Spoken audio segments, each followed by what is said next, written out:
So here is a problem that you may encounter as well, particularly when shooting in S-Log3. If you're starting out and learning how to shoot in log footage, particularly for Sony and S-Log3, sometimes you might be a little bit overwhelmed or a little bit intimidated by it because you don't know exactly how to expose properly for skin tones. And this can be made even more difficult in situations where you are backlit or when you're outdoors in a bright environment.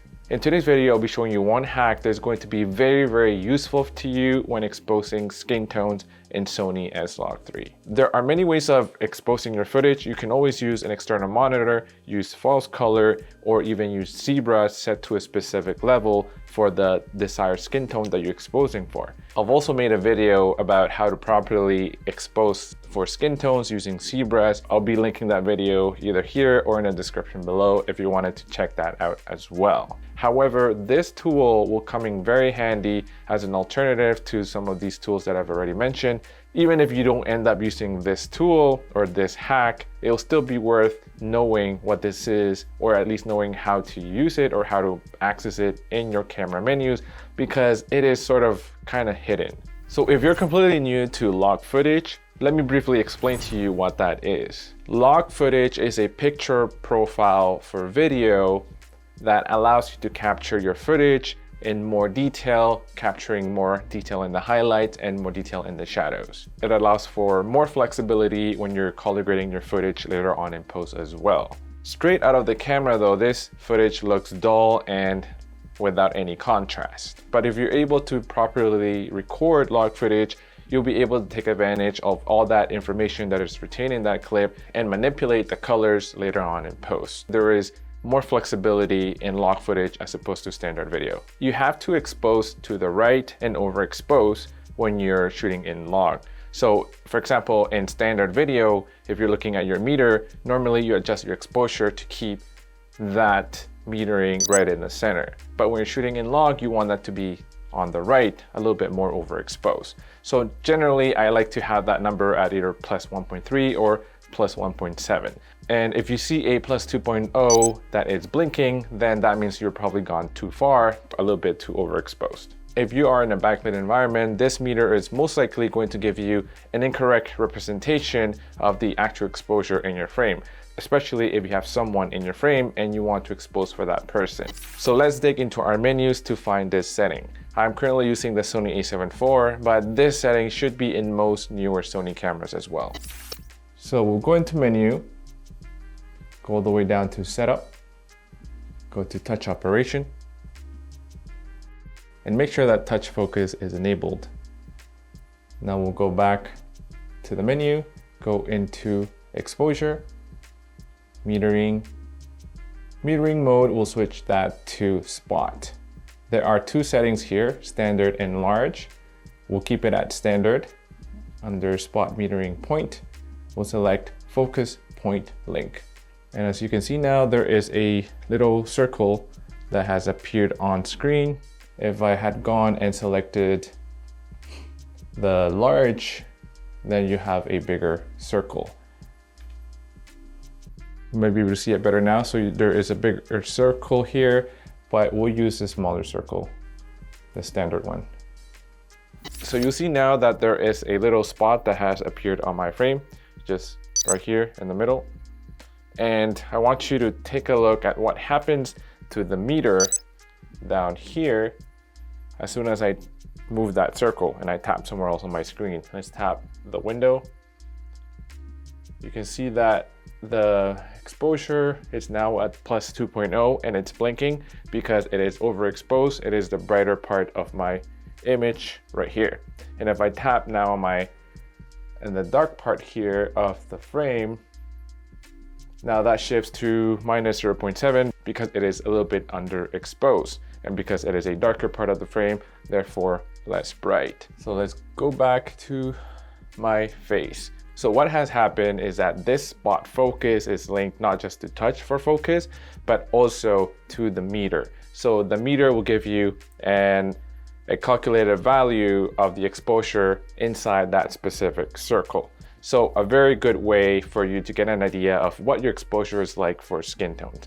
So right now, My skin over here, it's about plus 2.0, so it's a little bit on the overexposed side. So I'm going to lower that exposure till I see a metering that's about plus 1.3 to plus 1.7 in this particular scenario. So I guess I can lower the ISO to 800. Let's see what that's like.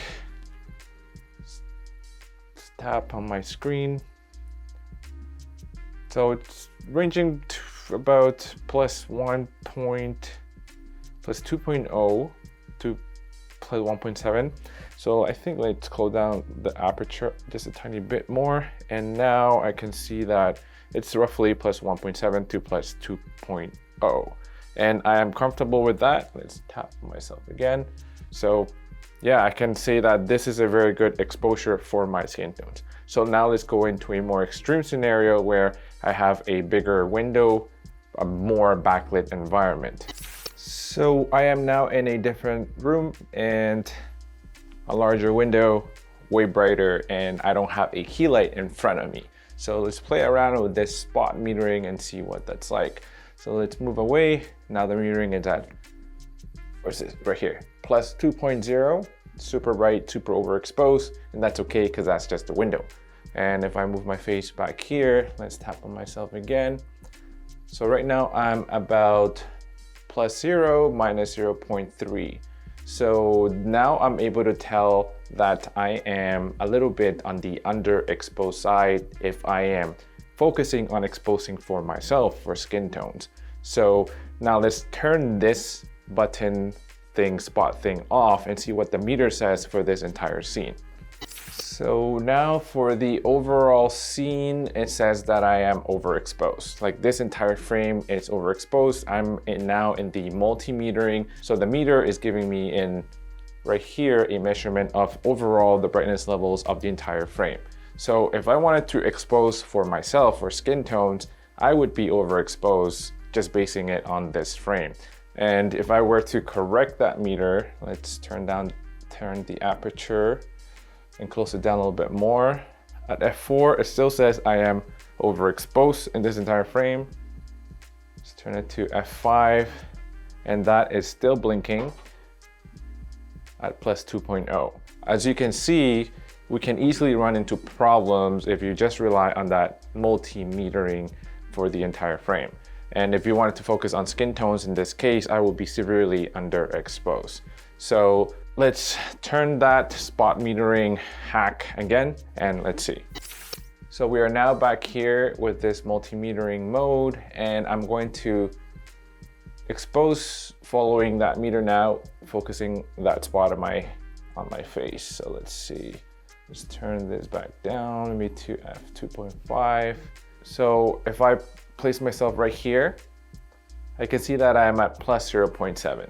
And I think in this particular scenario, in this particular situation, I'm going to keep it as that if I wanted to expose for my skin tones. Because what's going to happen now is if I try to do, let's open it up more, like a plus 1.3 or a 0.47, like here, I would be very well exposed for my skin tones, but then now you have a background that might be a lot more overblown than what you might be expecting. So with this, there is some sort of a balance that you have to make in terms of meet the overall exposure in the middle in a situation like this, like you have a huge window behind you, or if you were outdoors and it was super bright behind you and you were in the shade, that would be a similar situation. So in my scenario right now, I think I'm a little bit too overexposed in this. So although my skin tones are pretty good, I think I'll come down a little bit more to, let's see, f2.2 or f2.5, I think. And that way I have my skin tones at around plus 0.7. Normally I would like to expose my skin tones at around plus 1.3 or plus 1.7. But in this case, roughly plus 1 or plus 0.7, I would be happy with. Just to recap, if you're using this method to check for your skin tones, if you are in an environment that is a little bit more controlled and maybe have some highlights here and there, I would still try to keep that spot metering of my skin at about plus 1.3 or plus 1.7. If I am in a backlit environment, then I'll try to keep that amount a little lower, maybe to a +1 or a +0.7, depending on how bright your overall scene, just like how you saw earlier in those examples. By no means this is an exact way to expose for your skin tones. If you wanted to accurately nail the exposure on your skin tone, you can use ZBrush or you can use false color. But it does not hurt to have this other method so you can get an overall idea or an approximation of how this is in your scene, especially in running gun shooting scenarios when you don't have too much time to set up your shot. If you found this video useful, please hit the like button and subscribe if you haven't already. And before you leave, here are a couple more videos you could watch next, and I'll see you there.